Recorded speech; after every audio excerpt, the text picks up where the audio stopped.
Dear Dr. Ambedkar, you are the reason I love India.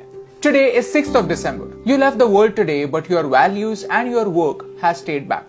Dear Dr. Ambedkar, thank you for focusing on education. You were the first Indian to pursue a doctorate in economics from abroad. And not only from India, you were the first double doctorate holder in economics in South Asia. You saw something wrong in India. All the problems, poverty, inequality, slavery, all linked to one core problem, lack of education. And you realize that only good education can change our obsolete mindset.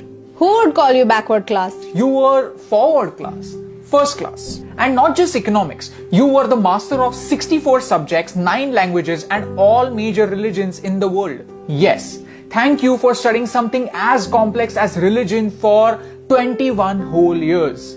Wow. Dear Dr. Ambedkar, you fought for the freedom of your people. I mean, the people from villages. You had received world-class education from abroad after having struggled for your entire life, and yet you came back.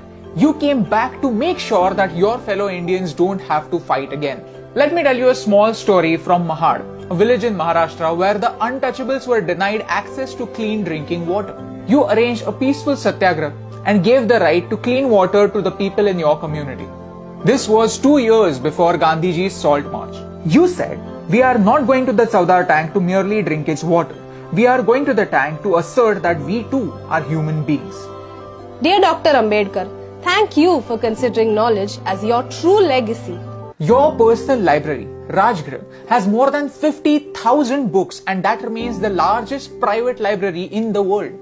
Dear Dr. Ambedkar, we as Indians were lucky to have a scholar like you to guide us and write our constitution. Building a nation is a mammoth task, and it was a victory for you, your passion for education, and the people of India that you took up this task. If you have a job, you have to thank Dr. Babasaheb Ambedkar because he changed the working hours from 14 hours a day to 8 hours a day.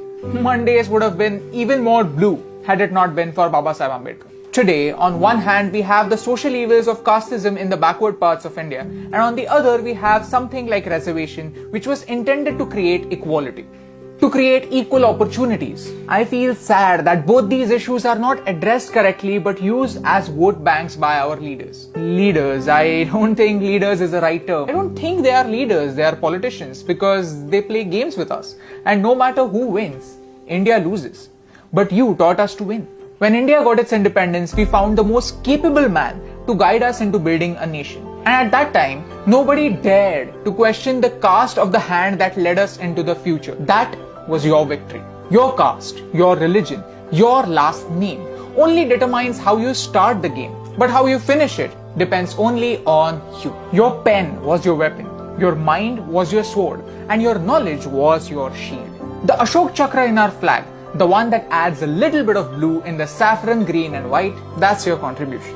Dr. Bhimrao Ramji Ambedkar or Baba Sahib, you're the father that made India into one giant family and you had the vision that every member of this family should have an equal right. Every member of this family is an equal member. Today I want to remember you and your work because we need it.